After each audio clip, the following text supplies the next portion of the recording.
I'm Whitney. I'm Mindy. And I'm Deb. We're three best friends who love nerdy things. Well, some people think we're nerdy, but we think we're pretty awesome. This is our nerdiest thing.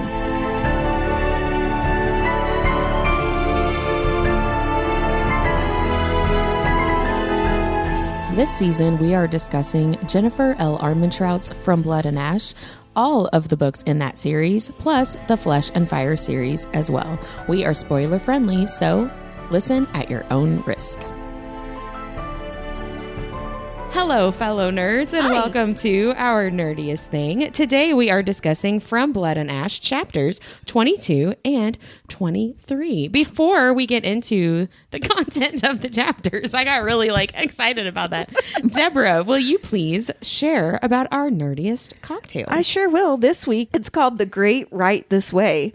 It's vodka, spiced cherry vanilla from Make and Muddle mixers, and lime juice. You top it with seltzer water and garnish with a little bit of cherry and lime. Ooh la la. It's really good. It is really good. That spiced cherry vanilla syrup. It's our favorite so far, I think. So now it's time for Mindy to spin the wheel of names, which I'm sure she already did, to find out who does our and Nerdiest if you didn't, recap. You fucked up the whole thing. Ooh, good, because I have something I want to say. Is it Deb? Okay. It is Deb. Let me get the timer. Oh, shit. I don't really remember what we were...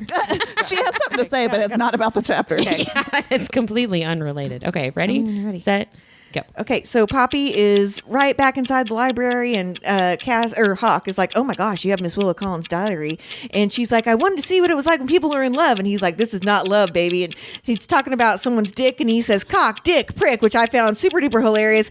And then they go, and she looks beautiful, and they go to the right, and Whitney gives me blue labia by not letting us read about the willow tree. The end. You had 8 seconds to go. Look at you. Wow. I skipped a lot. Well, you did get the major. The whole Agnes thing is in there. I will say, though, I said something to Whitney before we started recording that there's a lot that happens in these chapters, but then there isn't a lot that happens. There's a lot of description and... Yeah, it's a lot of setup. Yeah. These 2 chapters are setting up I know. a lot of things. That's why I was That's why she has blue labia. More than just the willow tree, but it's laying the foundation for some things to come. I see what you did there. Yeah. So now, Mindy, will you please do our nerdiest vocabulary? Yes, I do feel like it's a little less exciting than blue labia, but well, do you want me to look that up? It can't all be. While you're doing this, do you want me to look that up in the Urban Dictionary? Oh gosh, please. I would don't. love to see if that is a real thing. Okay, actually, carry on. I'm doing it. So much less exciting. There is one thing that's been mentioned in these chapters, and I counted at least 15 times. Oh. And it's a word that I know we've said before, but I was kind of confused about how it was pronounced and was just curious. 15 times? Yes. Okay. It is dais. Oh. So I thought it was dais. Well, I wasn't sure either. And so it does come from the Old French de, which is, oh Lord, there is such a thing as blue labia. We can talk about it after we talk about the days. Yeah, that'll be the part 2 of our nerdiest vocabulary. So from the Old French, it's pronounced de, which is odd, but meaning what? I can never get through my nerdiest vocabulary because I could keep it together until Whitney started laughing, which Whitney can't even get to the mic right now. She's laughing so hard. She's like, it's pronounced de. It's de. I thought there was going to be more to it. And then that was just it. Okay, it threw me off. I'm part of me being a nerd is that I'm a total French nerd. Like I took 8 years of it. I don't know anything about French. Yeah, but so I'm really weird and proper when I pronounce. I thought there would be more. My son, my son hates That's how it. I felt about the reading this week. Oh, I'm sorry. All right, let me rewind. Yes. De. So yes, it's from that Old French word, and I'm not going to say it again. And it means platform or high table. So a dais, which is how it's pronounced, is a platform or raised floor at one end of a room or hall. And normally there's only a couple of steps higher than the floor, and its primary function is to call attention to whatever's on it. People, tables, statues, etc. You see them a lot in churches. It's sort of where the pulpit stands. That's what I was just about to say. Is it like a pulpit? Well, it's different from a pulpit because... What's the difference between a dais and a stage? It's very similar, but I think a dais stage is more for. fancy. Well, it is. It's dais is kind of more pretentious, to be honest with you. It's like Is this smaller too? it's a little smaller, and it's like, hi, here we are. Like this is to show that we're the important people that you should be looking at. Yeah. And a stage is more, I mean, which is kind of the same thing, I guess, but it's really more for performances and whatnot. But You're not necessarily high class just because you're on a stage. correct. But if you're on a dais, if you're on a you're dais, going to be high class. yes. I get it. So I don't know. The Duke is not very classy. Well, I'm that just well, doesn't he mean thinks you are he is. classy, but he still is high class. That's true. Society, That's culturally. true. Yeah. Okay. Do you want to hear about? Blue I do want to Labia? hear about Blue Labia. Okay. Is this on the Urban Dictionary? It is in the Urban Dictionary, and it was submitted in 2011 by Sabrizi Beazle. Sabizi Beazle. Okay. That's who I go to for all my information. Right.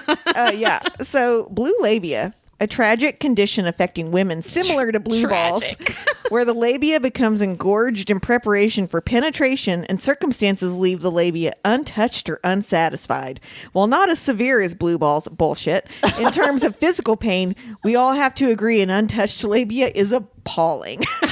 It says, Whitney's face. in a commercial, in an example, my boner kryptonite was in full effect last night and I was left with blue labia. That's so gross. That's yes, so I'm gross. posting that picture. If it's in the Urban Dictionary, kids, it must be true. That is a deeply upsetting Yeah. definition for me. Wow, this was a really good This was start enlightening. to our episode. We are on a roll. We are professional. We are together. Always. And mature. And mature, exactly. So let's continue this maturity. If you're listening to this episode to see if you should hire us, the answer is yes. Yes, you should. And we can tone it down. Yes. Can you imagine this being like the very first episode anybody ever listens to? And they're Okay. like, what is Listen, this? if you thought this is a little, if this like makes you uncomfortable, but you still think it's a little funny, this is for you. this is the place for you. is Yeah, 'cause that's how I feel. I feel like if you listen to this, you're either all in or you're totally out. Yeah, that's pretty much That's true. how most people feel about Deb Eichenberger. So let's get into chapter 22. So for context, Poppy has snuck over to the library, but they call it the Athenaeum. Athenaeum. And Hawk finds her. She's hiding out on the ledge, and he finds her, brings her back inside. And he is like really close to her and is leaning into her face basically as if he's going to kiss her. So the end of chapter 21 is kind of, I wrote down cliffhanger, will they kiss? And then like super sad, they do not. He comes in really close and is like, how did you get out of your room? Because you snuck out and I didn't know how you got out. You didn't walk past me. Like, how'd you do it? But he is like seducing her, trying to distract her. Is that the most Hawk thing to do So or what? rude. Hold I up. wrote in my book, rude, Hawk Flynn. That was rude. So hold on. This is going to be, I'm going to just sprinkle these in. I only have a few of these teasers from A Soul of Ash and Blood, which is the Hawk POV book that as of now has not come out yet, but comes out later this summer. So first of all, one of the teasers is him finding her on the ledge. He says she had been sneaking off to the actual city library, and that had been disgustedly cute until I'd looked up and spotted her standing on a goddamn Windows ledge that faced the grove, too far from the very hard ground. And then we cut up to this moment where it's like he's going to kiss her, and then he's like, how'd you get out of your room? He says, her desire thickened in the air around us as I tilted her head back. Our mouths were now mere centimeters apart. I could kiss her. I could likely do a hell of a lot more, but my chest was too tight, and I didn't. Oh, Couldn't even say why, because I needed to. I wanted to. I just couldn't. So he definitely, because one of my questions was, did he actually want to kiss her? And I think you could pretty safely assume That he did. yeah, but that teaser. But he was trying to confirms- fuck with her. Well, the teaser confirms like he absolutely wanted to kiss her, and I wonder if it even like occurred to him to like act like he was gonna kiss her to get her to tell him stuff, or if he was genuinely going to kiss her. And then he's like, shit, I gotta cover this up. Exactly, right. Like, let me cover this up and I'll ask her a question. But from Poppy's point of view, she thinks he is pretending to want to kiss her to get information from her, right? And she's so disappointed, just like I was disappointed that he did not kiss her. And I remember feeling like that the first time I read this, right? Yeah. Like, she thinks he's going to kiss her. I thought he was going to kiss her, and I was just as disappointed as her. I hate that she feels that disappointment, though. Like, it's kind of funny because she keeps thinking she needs to control how she feels about Hawk, which, spoiler alert, honey, you're never going to be able to control that. But then at this point, she still believes all that maiden crap and truly believes that she can't have him no matter what. And that kind of disappointment is just sad. Well, but also believes that he would never want her. Right. Truly. Like, yeah. She knows that there's some kind of connection, but she doesn't believe that he would ever actually want her. And I'm not sure if she thinks that in terms of because I am the maiden or because I'm just not like she's wanceable. Insecure. Yeah. That's... I know. Either way, it's very sad.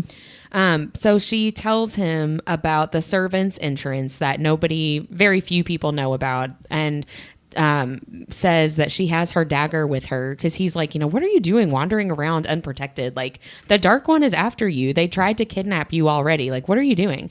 And she's like, well, I can take care of myself. I have my dagger. And he kind of like pretends to make this connection that like, oh, that's how the assailant got away. Like, he wasn't scared off. You fought him off, which I loved thinking about. Like, he already knew that, right? Like, he's the one that sent that guy to get her, essentially, or to kill Rylan. If not to, I don't think he sent him to kidnap her, but he sent him to the garden to kill Rylan. And I loved that, like, pretending to make this connection to gain her trust, right? Because he already knew that she knew how to use it. He's so smart. Can we talk a little bit about how meta it is that Hawk talks about protecting her from the Dark One? The Dark One, yeah. know, Like, right? he knows he's not the Dark One, but he also knows that everyone thinks he's the Dark One. And Poppy thinks Castile is the Dark One, but doesn't know that Hawk is actually Castile. Well, and I thought that whole conversation was interesting because he asks her, like, okay, who knows about this? And I'm like, okay, so is he like in the moment trying to figure out, could I use the servant's entrance to take her? Or do so few people know about that it would point to me immediately? So, you know what I mean? I would say out of the three of us in our room, my personality lies most in the vein of Hawk's, right? Like, competitive, a little cocky, never very serious, right? Like, seriously.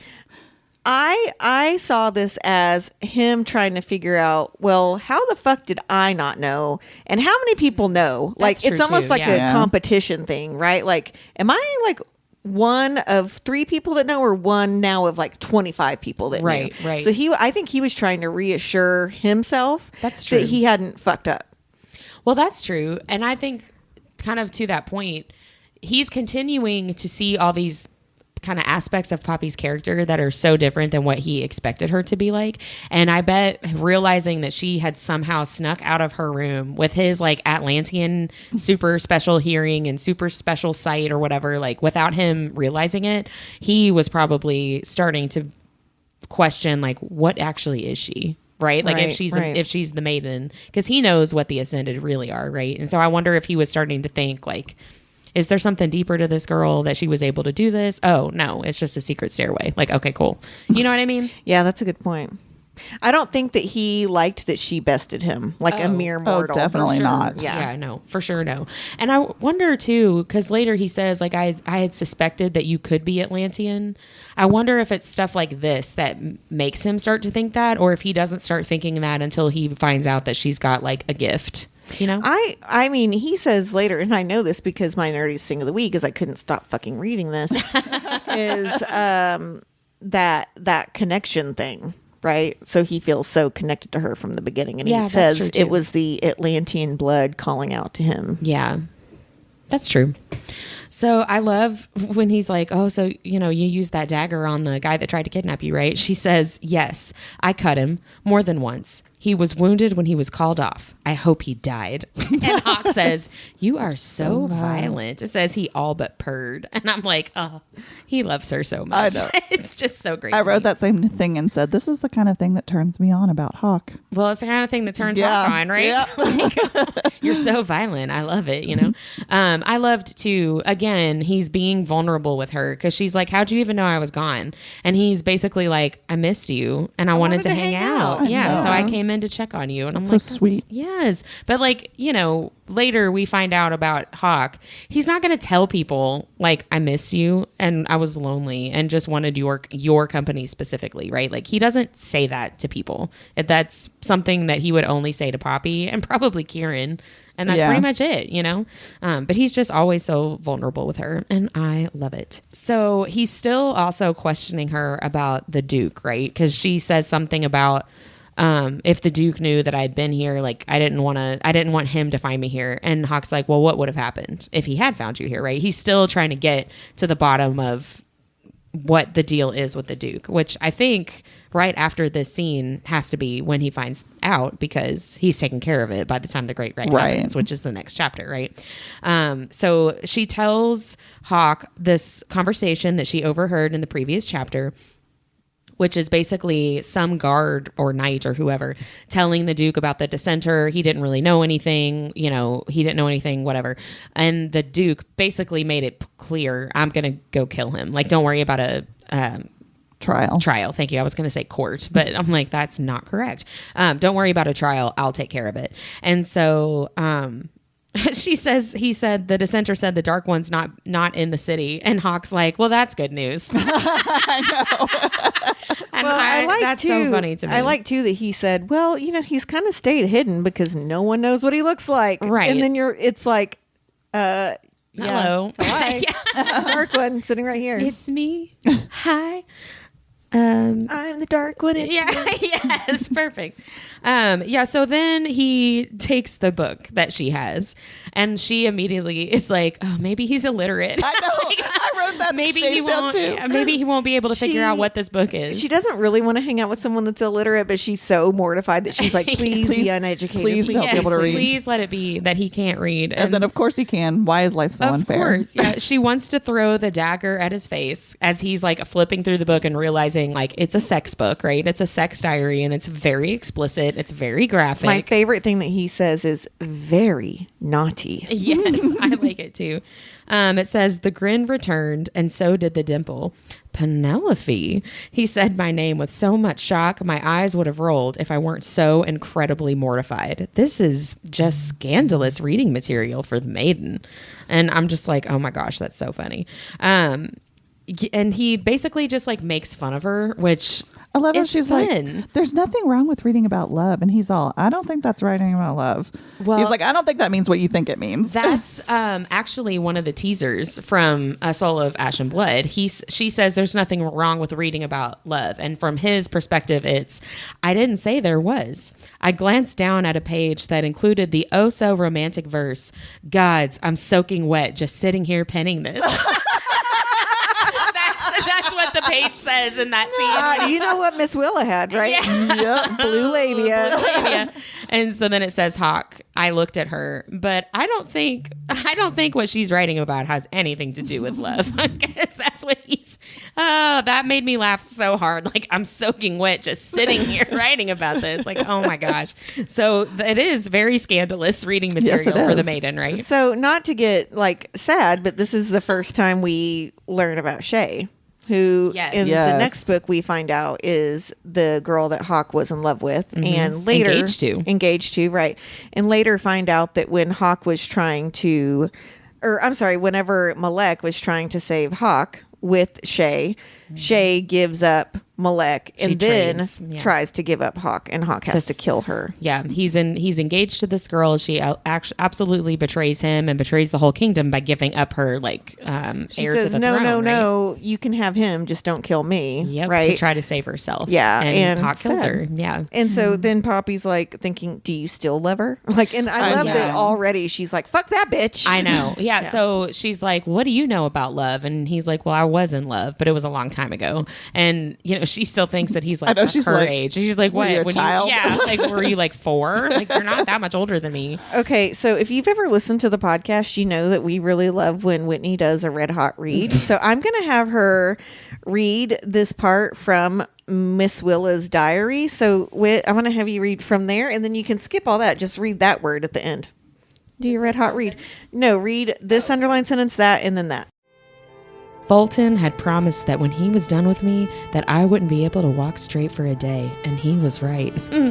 The things the man did with his tongue and his fingers had only been surpassed by his shockingly large, decadently pulsing, and wickedly throbbing manhood.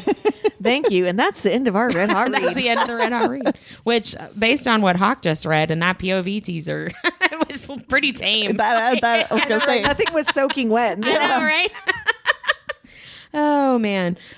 Yeah, so they're talking, he's making fun of her about this book, right? But they're also having a deeper conversation because he's asking, he's telling her, I've been in love before. It was a long time ago, not anymore, right? And he asks her, have you ever been in love? Have you ever been with somebody, right? Like in that, I imagine it as that like middle school, like, well, is there anybody that like you have a crush on? And you're hoping that they're going to say, well, you. Yeah. I actually have a crush on you. It never worked out that way for me. No, it did not. It was a. I don't think that worked out for anybody. It was a big bummer. I'm sure it did for somebody, but not us. I can't imagine why, since we're hosting a podcast called Our Nerdiest Thing.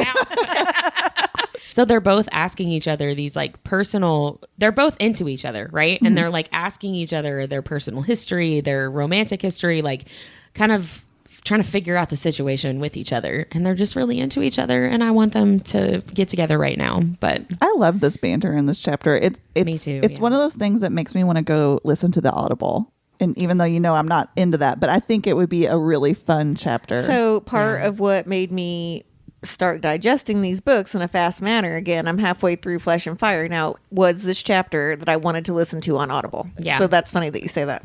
So do it, Mindy. I think I have to do it. Do it. My favorite passage in this whole chapter, though, is when he says, I just wanted to make sure, wouldn't want you to be too embarrassed and think she was referencing his love for her or something. And she says, I hate you. And he says, no, you don't. And then she says, and I'm about to stab you in a very violent manner. And it says, concern flickered across his face as he lowered the book. Now that I believe. Yeah, I like that. I wrote that down. Well, and too. later he says, don't forget your book. I expect a full summary tomorrow. Yes. Oh, man. Yeah. Well, and one of the things, too, it says being around him, her aching coldness had eased, just like having Hawk near her. And I wrote like a little heart and wrote heartmates. But yeah, he actually looks concerned and is concerned when she threatens to stab him, which is just so funny because that is a trope or a bit that continues through the book. And she says, he and I were never going to speak about this book again or this diary again. That is false. I wrote, oh, honey.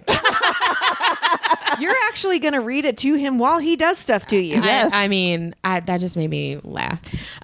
She asked him, like at the very end of this conversation, she's like, wait a second, how'd you even find me? Like how'd you go from figuring out I wasn't in my room to finding exactly where I was, right? And he just says, I have incredible tracking skills. Well, and none of us at the time are like, okay, that's weird. We're just like, oh, all right. Yeah, well, he's great at everything. He's Hawk. He's Hawk. He's good at everything. That's what I feel like he would have a theme song. You know what I mean? As he saunters into He the would room. write it too. He Yes. would write it and he would make email would sing and it. Karen like perform it. Yeah. In the back. In the background dancers. But I picture them in woven form up on two legs. And Eleanor. he would have them do that. If you're a cartoonist, I'm going to need you to like write that, make that a thing for me. Oh my gosh, that would be so great. So then we switch to getting dressed for the rite. And Poppy is so nervous for multiple different reasons. The big two, that she is going to be wearing regular clothes, something that is not from like her chin to her toes. Like a little bit of her collarbones are going to be showing and a little bit of the top of her cleavage, right? She gets to wear a color. Everyone wears red, at the Great Rite. So she doesn't have to wear white. She doesn't have to be veiled. She gets to have her hair down. She's wearing makeup, right? Like she doesn't get to do these things. So she's going to be able to be invisible and blend in and wear normal things. So that's the big thing that's making her nervous, just because that's so different for her. And she feels naked, even though the dress is very modest, right? Yes. Like it's still sleeves. It's still like a long skirt. It's still fairly high cut. It's just not all the way up her throat, right? Yeah. But the other reason that she's nervous is because Hawk is going to see her like that, right? And he hasn't seen her as not dressed as the maiden since the Red Pearl, and so she's just really nervous. She wants him to think that she looks beautiful, and she wants to feel beautiful, right? I loved this whole scene with her and Tawny, like I know, kind of banter, but not really banter, but just like the affection that Tawny has for her, and I'm going to take care of you and make sure that you look amazing because you're already beautiful. Like, I don't have to even do that much to help you. Right. Like, right. I loved that friendship that we got to see, because we don't get a whole lot of Tawny after this point, really. Yeah. Because she's gone, and you for also a lot of the books. How Poppy reveres her, and she talks about how she wasn't just beautiful as she walked toward where I stood by the fireplace. She was confident and at ease with her body and herself. And I was in awe of her. I know. I love that. Yeah. I wrote down too, Tawny is like the best hype girl. Oh, yeah. 'Cause she's like, you're beautiful. Poppy says she hasn't even looked at herself. And she's like, you're in this beautiful dress. You've got your hair fixed. You haven't even looked at yourself. Like, come on, you're beautiful. Look at how She's beautiful you are. like, I could have made bird's nest in your hair. Yeah, like, you're really trusting me here. Like, you could look like an idiot, right? I did get annoyed though when Poppy's talking about how she doesn't get to wear makeup, except for this situation. Yeah. She says, they explained it to me one time, but like, I wasn't really listening. But she says basically they said, you can't wear makeup because your skin needs to stay as pure as your heart. And I wrote down, so no makeup for her skin to be pure, but cane welts are okay. Oh, well, and it goes back in a few episodes ago. Mindy talked about purity culture. It goes back into that whole thing. Don't paint yourself like a whore. Right. But it's also how some people feel about tattoos and body piercings. And, that's true. I know you don't have any tattoos or anything, but Mindy and I, and it's not that you're against them, but Mindy and I see our bodies as a canvas. Yeah. I'm like, well, there's a art like slate right there. And your tattoos are cool. Yeah. Well, thank you. They are. Like, Mindy's are pretty awesome. I know some people I love yours. Yours are very artistic. Mine are just like, oh, I need another fox. But you have an Alice in Wonderland. I do. Fox. Yeah, that's my favorite really cool. one. Yeah, no, I know some people that have gotten some like ill-advised tattoos. Like snow fear.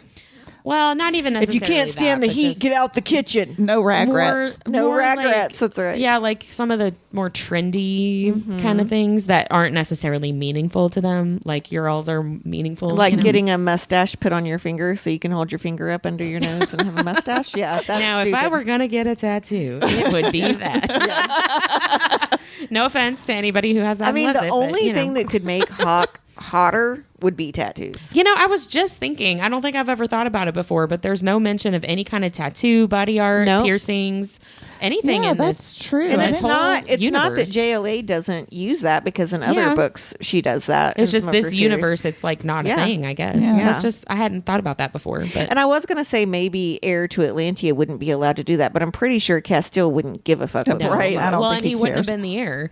Well, I mean, he could be heir. Well, maybe. You know what I mean? Like he's still second in line for the throne. That's true. He would have been the spare, though. The spare. Sorry to that one dude that wrote that book. Prince Harry. Get past it, bro. So, I was going to say Vincent. Oh, that's not his name. Oh, whoa. Vikter. So close. Vikter shows up to get Poppy, and he looks super handsome too, and Hawk is not there. And so Poppy is disappointed and still nervous, right? Like she loves him. Like she knows he's going to see her, and it's almost kind of like a rip the Band-Aid kind of deal. Like, let's just get that part over with. Yeah. Vikter says Hawk is meeting with the commander. And so my question that I'm assuming is going to get answered in the Hawk POV book. My question is that truly meeting with the commander because he killed the Duke already and is like, hey. No, do you think he took Jansen with him? See, that's what I wonder. I never thought about that. I wonder if meet with the commander is code for I'm currently killing the Duke. But I think he would have had to have already done it because, and we'll get to this in the next section that we read for next week, but the Duke is hidden in the Great Rite ballroom already. Right. You know what I'm saying? Yes. So like I wonder. Essentially crucified, right? Right. And so Hawk would have had, I think Hawk would have had to have gotten Poppy back to her room from the library, gone straight to the Duke. Like pretty much immediately. That wasn't a quick killing. What if he was meeting with Jansen to say, hey, is that whole display taken care of? Or like, you know, like maybe he sent Jansen to do that. Right. Or somebody else, and maybe That's they were true. discussing that. I don't see Hawk letting Jansen finish True, that that part is of the work true. for him. Although we learn later that in book 3, A Crown of Gilded Bones, that Jansen can change appearance. So Jansen could change his appearance to look like somebody else to fit in the Great Rite Prep. Yeah. Do you know what I'm saying? Also, we find out later on in this book that Castile has a penchant for hanging people from the wall like that. This is as true. That's punishment. true. Ooh, what if he... okay, hold on. Ooh. What if he has Jansen morph into the Duke for like an hour while he goes and hangs the Duke in the Great That Rite would be real room? fucking sweet. That would be awesome. Oh, okay. We'll report back when I we like get this. the Cas POV In July. book. Yeah, in several months. Hey, before we move on, can I refill my drink? Sure. Craft cocktails don't have to be fussy or ingredient heavy. Make and Muddle is here so that you can have a delicious 3-ingredient cocktail every time. Spend more time reading and less time mixing. Make and Muddle. Cocktail Evangelist here to spread the good news about booze. So they're at the Great Rite. Poppy is waiting for Hawk, and it kind of made me sad because she is so happy, just blending in, nobody paying her any attention. She's just Poppy. She doesn't have any other like titles or any expectations. She is able to just be her. And I was thinking, and I'm like, I'm almost positive this is the last time that will ever happen. That's how I wrote that down too. Like she's experiencing the highest of highs with this sort of getting to just be herself. And then even before the night's over, Right. it's the lowest of Like lows. blending, just that being able to blend in Yeah. and not stand out for anything. It's all, What the fuck, you two? I know, right? Like she's not going to be able to do that. depressing. She's never going to be able to do that again. And You know that's what? not- She's going to get laid. well, okay. But I was just about to say not that, but she, you know, I don't think that she's necessarily sad about that by the time we get to the end of War of Two Queens. Like, I don't think that she wishes she could trade the life that she has at that point Right. to be invisible. But in this moment, it's so important to her and it's never going to happen again. Right. You know? And it At just least not. bummed me out. Yeah. I mean, without being so carefree. Right. Yeah. And without a bunch of burden of responsibility on her shoulders. So, you know, that's a bummer. And then to bum us out even more, freaking Brando coming on over to be just an absolute Do you love how creep. she's like, these are the list of the people that I did not want behind me. Lord Nazine, the Duke, and the Dark One. And I'm like, you might change your mind about that last one, Poppy. One of these things is not like the others, right? Like, I feel like what Jennifer Armentrout meant to write here was, oh, Lord Mazine. Like, I'm like, why did it? I mean, Brandol. That is the weirdest Brandol name. I do Mazine. want to know. Like, someday when we're at her house hanging out, of course, I'm as going to we be will. like, Brandol. And she'll be like, it rhymes with asshole. And I'll be like, oh.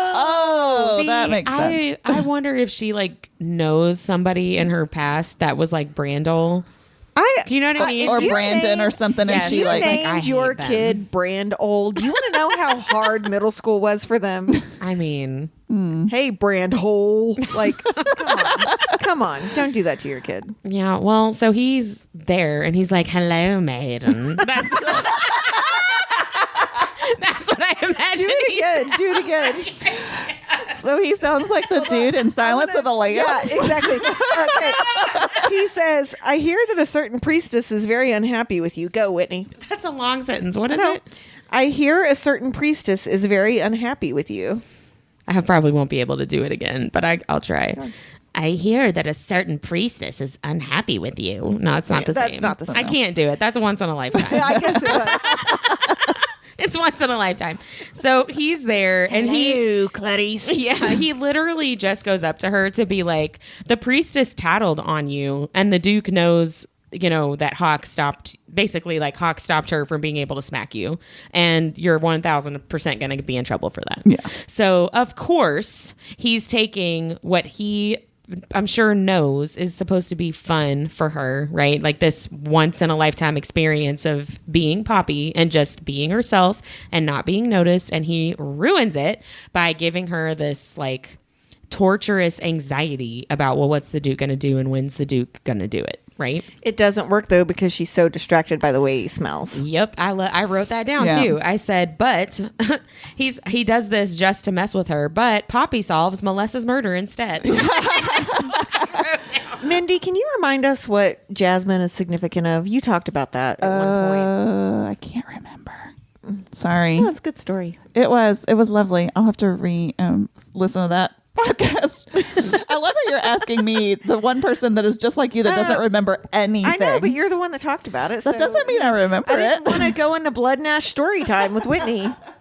Whitney's looking it up. The jasmine flower has become a powerful symbol of love, beauty, or sensuality. Its pure white blossoms can also symbolize purity. So if they were using them for the rite, I would assume it's the white for the purity.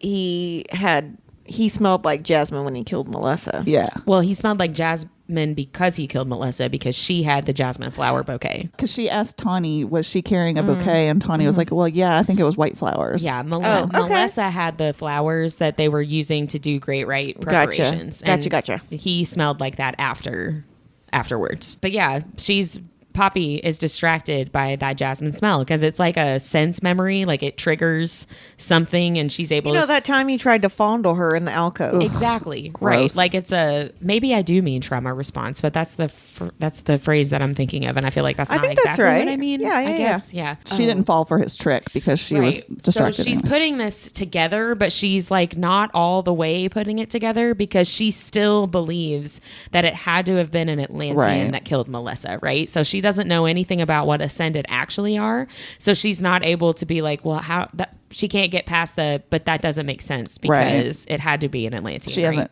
like put everything, woven it all together because she doesn't have all the pieces yet. Exactly. Yeah. She doesn't have all the information. And she's like, I need to talk to Vikter about it. And I wrote down the quote, I would speak to him later about it.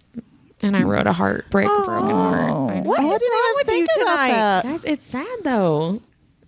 I didn't do it. It's JLA. It's her fault. Can I point out too that Brandol, not only did he do all that shit, but he also exposed her as the maiden. Oh yeah, because he sucks. Yeah, because he's to a everybody fucking prick. else, right? Like he sucks. He calls attention to her, Yeah. right? And so then we have good old Agnes, who from closer to the beginning of the book is the wife of the cursed that Vikter and Poppy went to go give death with dignity, right? She was the wife that was there that was like so upset that Poppy showed her face to and like used her gift on to help ease that suffering and that grief. Agnes shows up and is basically like, hey, can I talk to you? And they're like, okay. And she's like, yeah, thanks for helping me. You should be careful, like just be really careful. And I just wanted to tell you to be careful. So be careful. No reason. Bye. What is her MO here? Like she's Okay. acting I think super she shady. knows that She knows there's that- going to be an attack. Yeah, she knows that. Okay, I couldn't remember what happened. And She why knows she was... that the dissenters have planned an attack at the Great Rite, and she was Okay. there for what reason? I don't know. I don't know why she was there because she says she was surprised to see Poppy there. Yeah. Do you Because- think that she has a second or third son or daughter? Because they do have a child. They do have a There was child. child. And Yeah, that could she, be true. She could say she's surprised to see her there because she knows how tight security should be for her right now. I don't know. Maybe. Yeah. Yeah.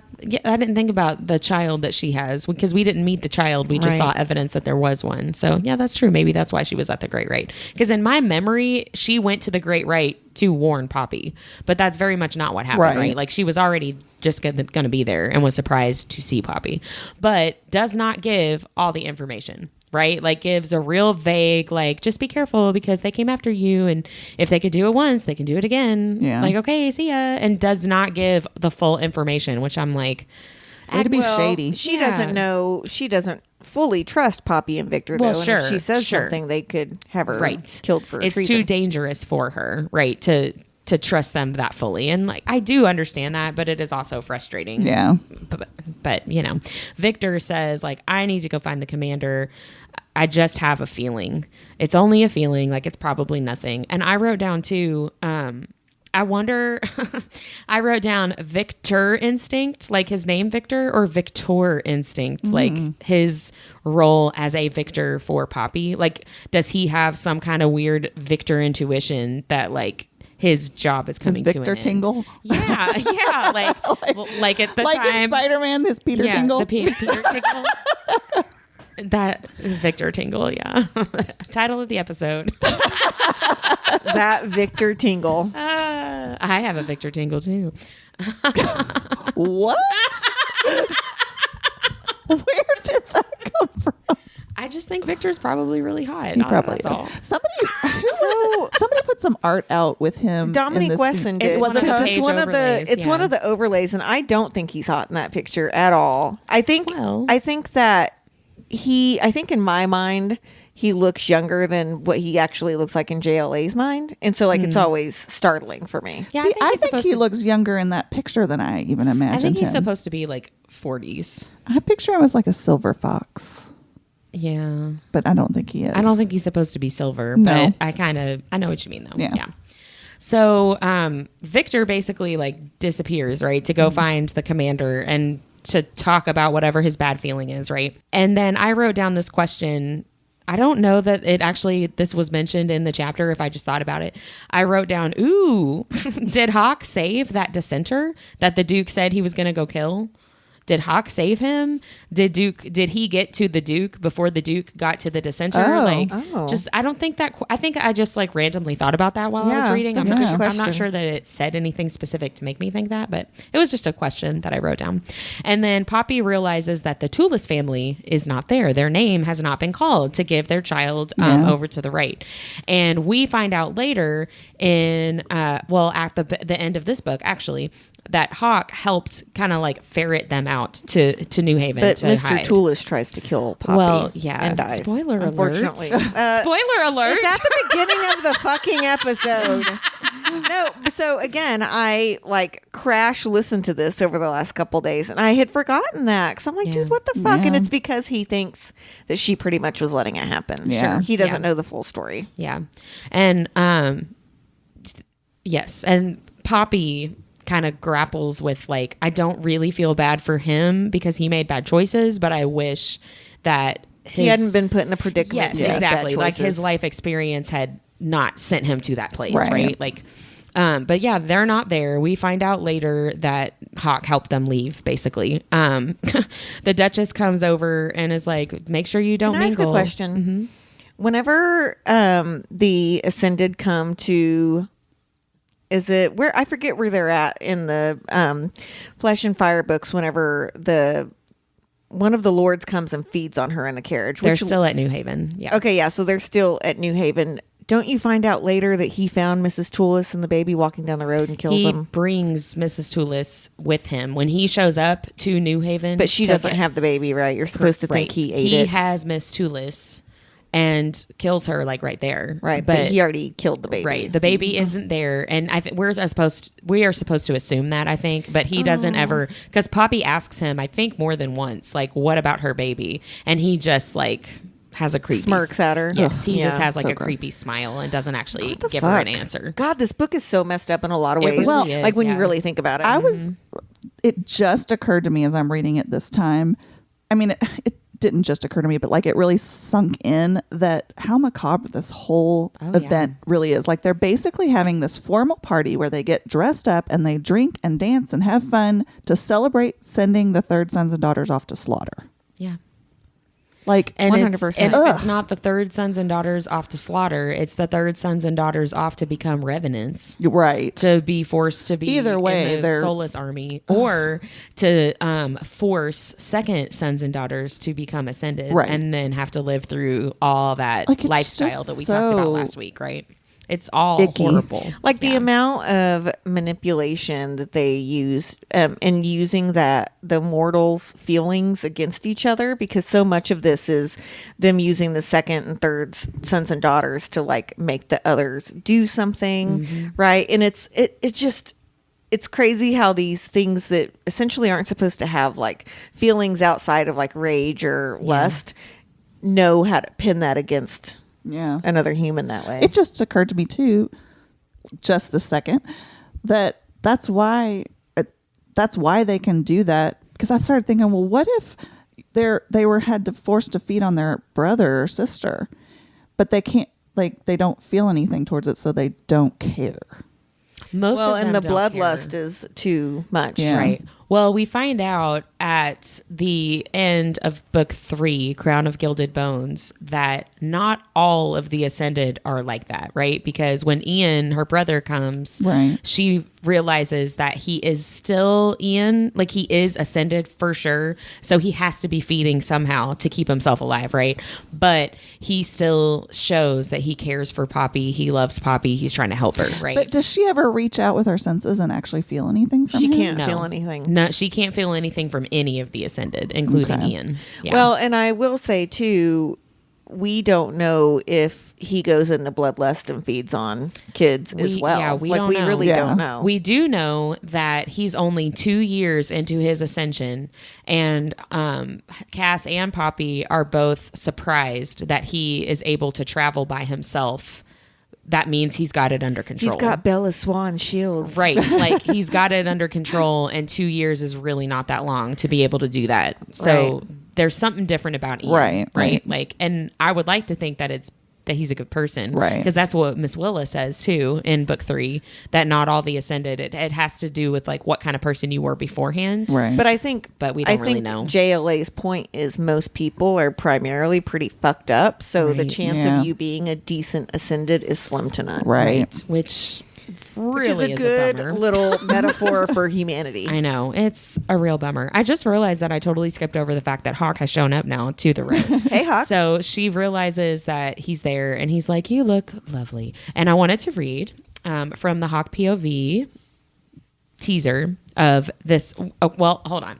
Let me just say, I am assuming that this teaser is about him showing up to the right, based on the time frame of when this teaser was released, the way that I think the timeline is in the story. And I also want to point out, if you're listening to this months down the road, because we're recording this in April, May-ish of 2023, and you've already read the POV, the teasers that come out from JLA don't always make it in the book. So Right. don't come at us It's being work like, in that's not in progress. there. Right. Sometimes these teasers end up not being in there. Sometimes they end up being, edited and kind of different, but the meaning is the same. But here is the teaser. I lost my breath. The air just went right out of my lungs, and it was as if I had forgotten how to fucking breathe as I stared at Poppy from the pillars, still several yards from her. And how idiotic did that sound? One didn't simply forget how to breathe, but never in my life had I felt that whoosh in my chest. Never. So I think that's him seeing her at the Great Right, because, I mean, it makes sense to me. So that's canon for me until I read the book when it, is released. But after Hawk gets there, the Duchess comes up to Poppy and is like, "Good to see you. Don't talk to anyone." She says, and this was something if you listen to the audiobook, that she's like, do not socialize or fraternize. And Hawk's like, isn't that the same fucking Yes, thing? it's the same thing. Yeah. Exactly. She's like, "Don't forget who you are." And I just wrote eye roll. And I wrote down too, I love that Hawk calls it out immediately because it's stupid. Yeah. Like, it just is stupid. She's like, hey, are you enjoying the right? But don't forget, don't enjoy the right. Yeah, don't enjoy it Well, at and all. he says, well, what's the point of you being here then? Exactly. Yeah. Well, and Tawny's like, "That's a great question." Because like everybody sees that it's stupid, but nobody does anything Well, about and it. here's my question too. It seems like a huge risk for the Ascended To have her. to have her there. Kind of like what we were talking about with Agnes, right? Like, Yeah. I'm surprised to see you here. Yeah. Like, yeah, that's true. That really is true. Why would they, from a point of view of her being the maiden and being chosen and like, better than any other thing in the world right now, if she actually was that, and there had been an attack on her, there had been dissenters in the castle, the Ascended literally can't keep their shit together. You would think that the Queen and the Duke and the Duchess would be like, well, holy shit, we better keep her away because Lord Mazine can't even keep from fucking eating people. Yeah. And she has Atlantean blood in her. Like, Right. it's insane to me that no one in her 18 years at this point has fed from her. that she knows of. See, and that's kind of going back to when we read that scene of her getting her lesson in the Duke's office or whatever. And I said, you know, she's basically like, if I weren't the maiden, they would sexually assault me. Right. And I said, like, I don't understand why they don't. Like, what is it that's stopping them? I kind of feel the same way, like you're saying, about feeding from her. Like, what? You guys are doing all this other horrible stuff to her. Well, like, because, they know that when she turns 19 and she goes into the culling, they can make more ascended, but Atlantean blood literally sends the ascended into bloodlust. So it's not like she, I mean, she could have gotten, again, I'm going to make 2 Bella Swan references in this episode. She could have gotten a paper cut and sent someone fucking insane. True. Right? Like Jasper. Yeah. I mean, that's true. Which, by the way, a paper cut Jasper, get your shit together, bro. Which, by the way, have you seen the latest from, you probably haven't because you didn't realize that they're coming out with a new Twilight like remake or whatever, and our favorite lady that plays Jasper, she did an audition for it. She did not, and she just stands there with her eyes open, and they're like, "That is the perfect Jasper." So someone wrote into her, and we'll tag her in this episode. Someone wrote into her, "Please stop making that face. You're scaring my baby." So she just stares at the camera for a good 30 seconds. As Jasper, she's really funny. She's I think her hysterical. name's Lady Samina. I think. But yes, so they're talking about Hawk, Tawny, and Poppy are talking about like, what's the point of you even being here? And Poppy sees that Tawny like really wants to go have fun, right, with these other ladies in wait that she knows, whatever. And so Poppy gives up her chance to be invisible so Tawny can have fun and says like, I'm gonna leave anyway. So like, you don't have to stand here with me, like whatever. But what I love about that, so, you know, Poppy's willing to give that up for Tawny to have fun, but Tawny is also willing to stand there and not have fun, right? To not leave Poppy's side so that Poppy can have that experience of being invisible, right? Like they're both willing to like sacrifice what they would rather do for the other person to have the fun experience that they want to have, which I really appreciate.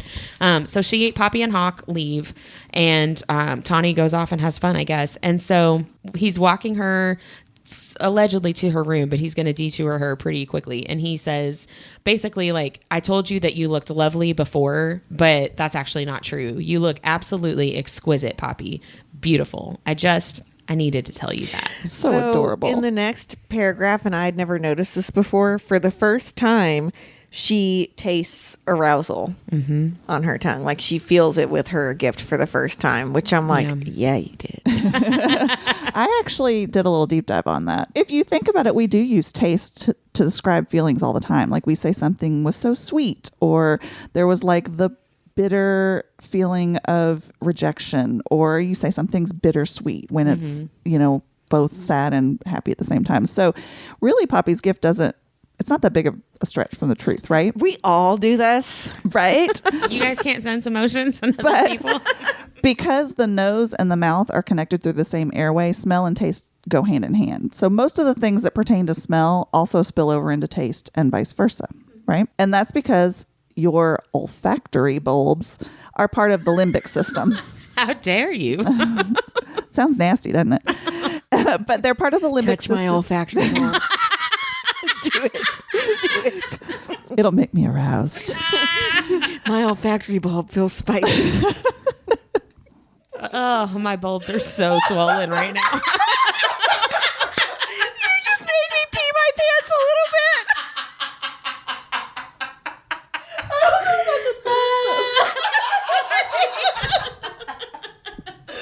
Oh my God. We are so like off the rails today. Oh Lord. It's kind of ridiculous. Dear listeners, we thank you for sticking with us. That's the end of the episode. And the whole show. Thanks Oh my for God. still being our sponsor. Oh my God. Okay, tell me more about my bulbs. So our sense of smell is part of the limbic system, and it directly connects with the limbic structures that process one emotion, which is the amygdala, which I think you've talked about a little bit before about what that, you know, You did. I remember. what that releases or whatever. And then 2, associative learning. Associative learning through the hippocampus. And that's like when you connect things based on repeated and conditioned responses, like think Pavlov's dog, like how you keep giving somebody a treat and The then bell, they'll, like if you hear the bell. Yeah. No other sensory system has this type of intimate link with the neural areas of emotion. and associative learning. So there's a strong neurological basis for why odors trigger me. They do trickle sometimes. They triggle my bulbs. They definitely do. Why odors trigger emotional connections. So that's like when you were pregnant, did you ever have a certain smell that just made you sick? And Everything. and then later on, there's things that you can't eat because of that. That's why, because of my bulbs. Because of your olfactory bulbs. It reminds me of several weeks ago, my nerdiest thing was talking about cleaning out stuff from my mom's basement, remember?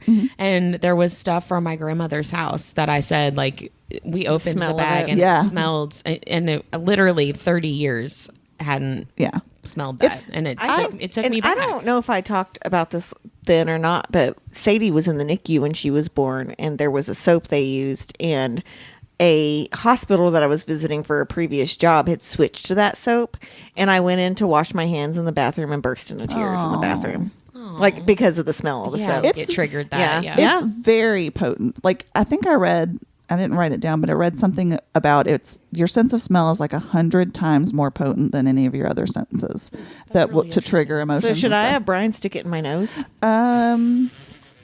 I don't think that's very good for your olfactory no. bulbs. I don't know. If they're really, really sensitive, my bulbs might like it. So I wanted to see how all this kind of... Don't look at me like that. You haven't even tried it. I can't say that. Never mind. I have to say the You have nose... tried it? No, I was just going to say, like, Whitney Weaver. if it fits in your nostril. Oh. I also want to say that my nose, like my butt, is export only. Except for oxygen. Yeah, that's true. allowed. All right, I'll take Oxygen is allowed in. oxygen. then. Oxygen in your butt. Oh my God, we are so immature. Oh Lord. We're going to need to edit this whole section. Nope. Nope. At least a little bit. Well, let's get to the arousal portion, shall we? Oh, we're not there yet? We're not done yet. So in the animal kingdom, scent is how they signal that they're ready to mate, right? And it's sometimes they can detect it from miles away. And although it's widely debated, some scientists believe that similar to animals, when we are attracted to someone, we release pheromones or oxytocin, which are sometimes called the love hormone, and they are considered to have a particular scent and is what on a very base level attracts us to someone. But our pheromones are kind of more like a subconscious. Wide. That's why I said it's widely debated. That's what they would say is okay. chemical attraction. Yeah. Right. Well, but I mean, like it's a not- certain scent that they smell. a certain Animals way to you, definitely or- have them. They're not. There's no conclusive evidence like that we actually have Cats them. and dogs don't like the glands in their butt have smell. Like, isn't that like a real thing? Yeah, Like I mean that's how they mate. Right. They can smell each other and they know that they're ready to mate. But I'm just thinking, like, if we did have pheromones that do have sense, it's not the same kind of thing as like walking into a house where you're baking cookies and it being that noticeable and that conscious of like, No, I smell yeah, it's definitely cookies not. baking. his pheromones, You know what I mean? No. his pheromones are that That's what I'm specific. saying. He needs to take a shower. It would be more like of a subconscious. Wait till you hear some alerting. of these research studies, though. So me these are just some interesting facts and discoveries that I thought were fascinating. So kissing is thought by some scientists to have developed from sniffing. That first kiss being essentially a primal behavior during which we smell and taste our partner to decide if they are a match. Oh my! Right? And past research. Okay, can I also say one of our hot or not questions when we interview authors is, Oh, yeah. is it hot, the scent of someone you find Sweaty. attractive after they've just worked out? Because I think it is, and that Yeah. would very much go into that. Definitely goes hand in hand true, with this. Past research has shown that men born without the sense of smell have fewer sexual partners. That's actually something that Well, somebody that's researched. not their fault if they're No, wrong. I know. There was a researcher named Johanna Bendis and her team, and her team at the Technical University of Dresden, Germany, has shown that people with a keener sense of smell reported their sexual activity as being more pleasant. And women with a greater sensitivity to odors had more orgasms during sex. Yeah, we do. Noise. So this does suggest that the perception of body odors increases sexual So arousal. I will say I can smell everything all the time, and I'm a very pleased woman. See, there's some truth to this. Congrats. Two other you. studies that I thought were super fascinating.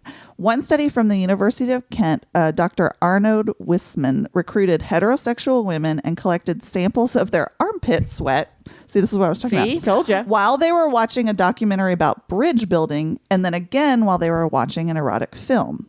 Then, this is so fascinating to me, Wisman had 24 heterosexual male students evaluate the samples in a randomized order and record how intense and attractive they found each scent.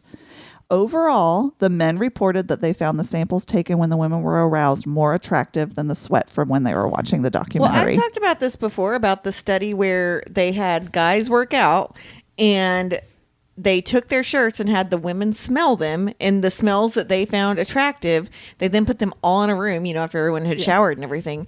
And generally the women sought out the men of the smells that they liked without knowing who they were. I just think the whole smell is, there's so much there. I'm telling you, I'm like, this is just the tip of the iceberg. It's just the tip. It doesn't count. Oh my gosh. Cool. Finally, there was a study in 1994. Dr. Alan Hirsch discovered that certain foods can trigger sexual arousal in people, particularly in males. And he started studying odors and male arousal using floral and perfumey scents. And then he used the smell of cinnamon buns as a control because he thought that wasn't a very arousing scent, I guess. And it turns out that was actually the sexiest odor. It elicited a more sexual response. Cinnamon buns smell so Right? good. And they're all warm and comforting, and men like that. So shit. he measured arousal using penile blood flow, and there were some astonishing How do you results. measure that? I mean, I guess Maybe the size of their erection. maybe. I'm sure they got instruments that I don't know. I'm pretty sure that's called. All a I know is cock they pump. use maybe it was something that I don't know. Anyway, a blood pressure cuff. the results were what are very interesting. Women's perfume increased male arousal by only 3%. Buttered popcorn, 9%. Of course. Gosh. Right? No, wait, Is that why wait, my wait. husband likes to go to the movies every week? That's only 9%. Pumpkin pie and donuts, a combination, was by 20% and increased it. Black licorice and donuts, which just sounds disgusting to me, Gross. by 32%. And then the highest one, pumpkin pie and lavender, increased their blood flow by 40%. So Bed Bath and Beyond, pumpkin pie, lavender lotion. well, I'm just saying, so a way to a man's heart or his bed might just be through his stomach. That's a good point. Yeah, that's a tale as old as time. Song as old as rhyme. Beauty and the Beast. Yeah, exactly. That's right. I love the smell of lavender, and I love the smell of pumpkin. That's interesting. I mean, maybe that's why Don't you it's find such both a of popular those scent. comforting, though? They feel cozy to me. Yeah. And I do think generally men like to feel safe with their Yeah. partners. That Yeah, makes that's sense. probably true. I know that's something that you would say women need, but I definitely think it's something more that men need. Well, I think all of Let's do a those study on that. All of those scents, except for the lavender, really, but all those other foods, especially, I think probably have a very nostalgic connection to True. nurturing childhood kind of thing. Yeah, that whole mom, I'm gonna take care of you bullshit. Yeah, we that- don't want to do that, guys. No. Well, no, not really. Well, no. Sorry to break it to you. We do. don't want to be your mother. Well, I do. We do love you, though. At least I'll speak for myself. I won't speak for all women. But you said the lemony tart that Poppy is getting from Hawk that she thought was confusion or uncertainty. Thank you, Mindy. That was awesome, Yes, by the way. it was very cool. That brings me to my last Hawk POV, which is not a teaser. It's just from chapter 35 of Kingdom of Flesh and Fire, which is book 2 in the series, where he tells Poppy, I was planning on taking you the night of the rite. When I led you out to the garden, to the willow, Kieran and the others were waiting for us. I was going to take you then while everyone else was busy before you even had an idea of what was happening. And he talks more about that. So you think it's regret and guilt? I think that Yeah. he is still following the course of his plan in this moment. He tells her, they go outside and he tells her, you look absolutely exquisite. You're beautiful. I just needed to tell you that. And then he's feeling confused and unsure, right? Right. And in that moment, I think he's still going through the motions of going through this plan of, I'm going to take her to the willow where no one else can see us. And I'm going to ferret her out of the garden and meet you guys. And we're going to go to Atlantia or Solus or whatever the plan was. but he cares about her and tells her later that part of his problem was you saw me for myself, right? Like she's so happy that he sees her as just Poppy, but he loves that she sees him as just Hawk, and he wasn't ready for that to stop. And he knew that she was going to be so betrayed and so upset and hate him forever. And he wasn't ready to do that yet. And so like in this whole interaction and in the following chapter, as we'll read more next week, he's trying to decide what he wants to do because he doesn't want her to hate him, right? Can you imagine Kieran and Delano and everybody being like waiting for him to bring her out? I cannot wait. But bring her out from under the willow tree, and the next thing you know, he's like walking her out and holding her hand, and they're like, "Really, motherfucker? Well, no, like we all been waiting here for hours." They're like, making out, and Right. you know, at one point he's like, "I'm gonna lay you," or maybe she just thinks it, but I think he says like, "I'm gonna lay you down on the ground if we don't stop right now." And Right. Like I think he actually says that. Yeah. But I mean, I hope and you know that's they in the can POV all book. hear it and shit. Exactly. And you know they had to be like, "What the fuck, dude? Really, you Yes. made us sit here again?" Oh, see, I can see Kieran excited. rolling his eyes and being like, here we go again. This isn't going to happen tonight. Damn it. Obviously. Yeah. Yeah. And then, well, we'll get to that. We'll get to all that next week. But yeah, I was really disappointed that it didn't, because when I started reading this section, I was like, ooh, it's going to be the willow tree. And then I was like, oh, And then we got all No, depressed you and hated shit. blue I had labia. forgotten about the conversation with Mazine. I had forgotten about the conversation with Agnes. Like I had forgotten all that stuff.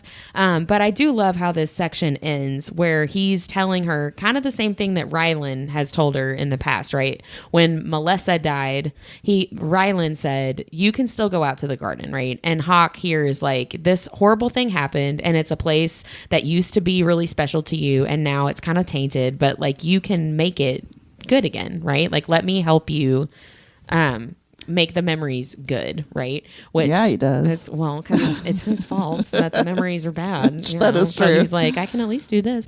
But he says, he said, I wrote down. Whitney's getting really excited. I keep laughing at my notes. I wrote down, he's unsure. This is all with 2 exclamation points each. Okay.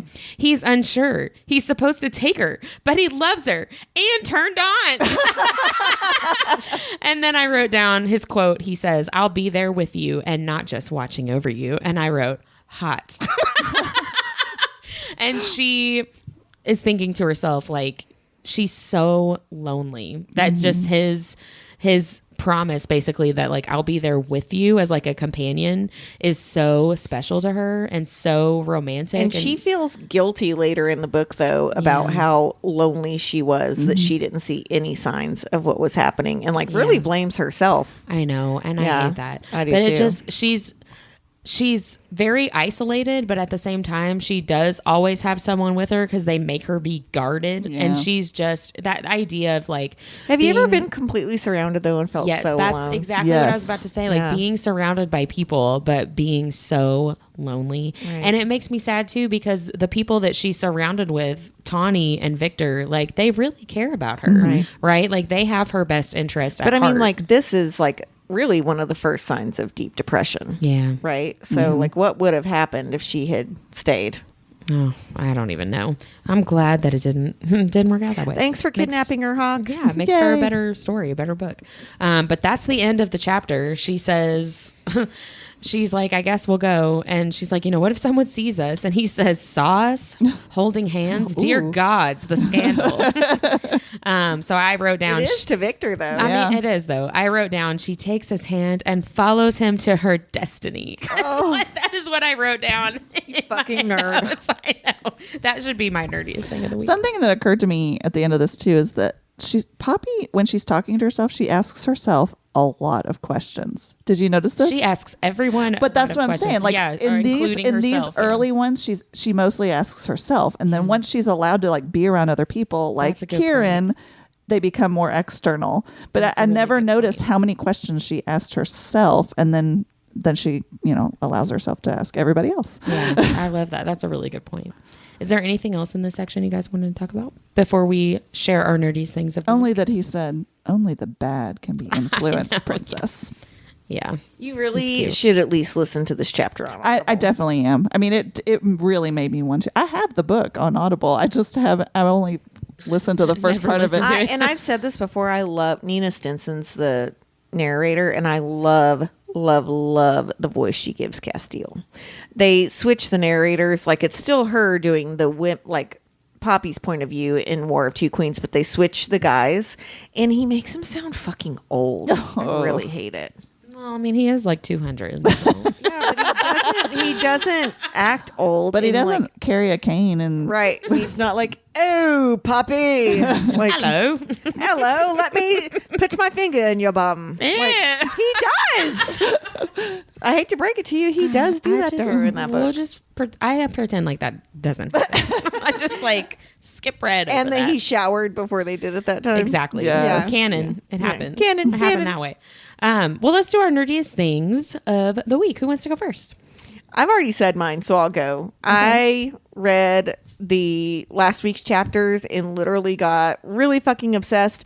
I just reread these in December, by the way, and got super obsessed. Turned it on audiobook because when I work in my design studio, if I'm doing something new or I've got to like work on something that has like a lot of like words or something, I have to listen to something I've already listened to or watch something I've already watched. And so I got super entrenched into this book, finished it, started the second book. I'm halfway through that. And then I had a library loan that was about to like run out, but I am missing it. Like these books are so amazing and I cannot stop listening to it. And it has a lot to do with Nina Stinson being the narrator. She's amazing. all right, I'm sold. I'm going to listen to that this week. Yay.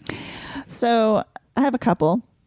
One is I super fangirled because Helena Hunting commented on my post in the Beaver Den on Facebook.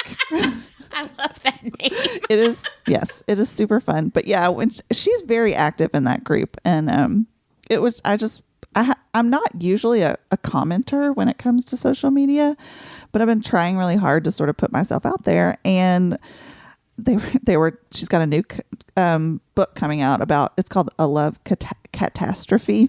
And one of the main female character, I think, is a cat groomer, I think, or she just loves cats or something. I don't know. But it's a Grumpy Sunshine, and I'm really excited about it. It's not quite out yet. But I definitely will pick that up. But so we were all posting pictures of our cats. This is like, so this group is tailor-made for me. I'm just saying. It's like hockey, like pictures of hot hockey players and cats now. So like, you know. What more could you What need? about a hot hockey player holding a cat? I think my panties would drop. Oh. Yeah. my. At least they weren't drenched like Will.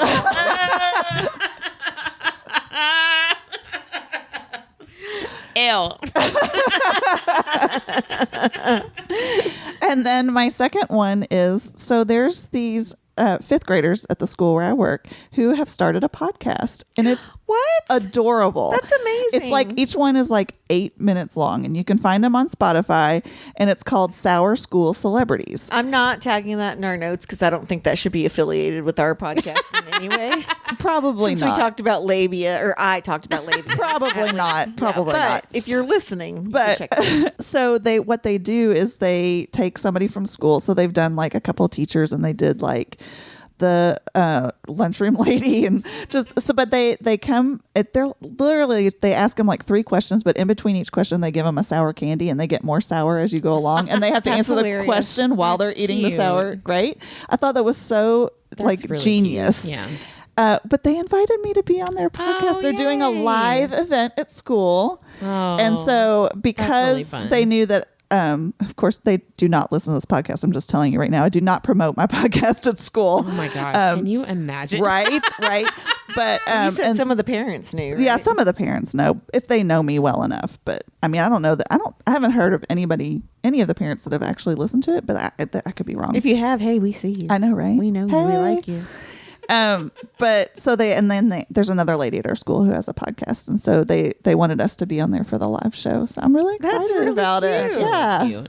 So That's really cute. Well, I have 3. I will make them quick. The first one is I made some memes for Poppy's birthday and posted them in the Jay Landers Facebook group. hilarious. And JLA herself liked She didn't comment, but she did like it. And that made me really happy. And then the second thing, I was listening to a podcast completely unrelated to book anything. And they were talking about purity culture. And they said that a study there's been a study that has found that a woman's first sexual experience kind of like sets the tone for her sex drive, like from the future, for the future. So what they basically said was, if the first time she has intercourse, if she has an orgasm, she will have a higher sex drive in general than someone who doesn't. Okay, I want to know from the listeners, has any woman the first time they've had sex had an orgasm? Yeah. This is a very personal question, Deborah. No, for our listeners. No, you guys don't. No, even but have I to know what answer. you mean. I don't know anyone who Yeah, I had don't an either. orgasm the first time they had sex. That was the This context must have of been this. written by a man. No. This is the context of the entire conversation, though, because they were talking about the disparity between like women being taken care of and men being taken care of. Like that was the whole point. I think my point though is it hurts too much and you're too uncomfortable. Well, yes, but that was part of the overall conversation. But it made me think of our heroines in all of these fantasy romance books who like off the first have time? an amazing first yes. experience. they're like, with I these. felt a little pinch and then I felt pleasure. And I'm like, no, honey, that was blood. Well, no, like they're with like 500-year-old dudes though who know what they're doing. Yeah. Right? That's true. I And guess they so- weren't with a 16-year-old, were they? Right. So I'm like, well, that actually So makes kids, it the a little lesson more is lose realistic. your virginity to an old guy. Ew, that is not the lesson. That is. I'm kidding. Let's be clear. Only that if is he's not the lesson. 200 years or older. Yeah. He has to be, Yes. there has to be a 200-year age gap. I feel like we're in dangerous territory right now, so I'm gonna just keep on I'm trucking. kidding. So the last one is that I had an anxiety dream, which is not unusual for me, where sometimes I have them where like I have to give a speech or I have to be in a play and I'm like not prepared at all and I have to like figure it out, right? Or like I didn't learn the choreography, I don't know the lyrics to the song, whatever. So I was in my dream, I was graduating college and was the valedictorian and needed to give a speech and did not have a speech. So I literally stood at the podium and talked about A Court of Silver Flames and how Nesta is amazing and got a standing ovation from my graduating class in my dream. And that was pretty nerdy. Was your graduating class a bunch of 30-year-old women? Probably. I don't know. It was like, it was a weird dream, but I woke up, didn't remember it until like hours into the day and was like, I literally dreamed about like evangelizing Nesta, like, come on guys, she's It's a very great. big part of And your life. here's why. She's misunderstood. But that was pretty nerdy. So that was it. That was it for is me. pretty nerdy. So that's all for today. For next week, we are talking about chapters 24 and 25, and it will be the Willow Tree. Thank God. Bye. Bye.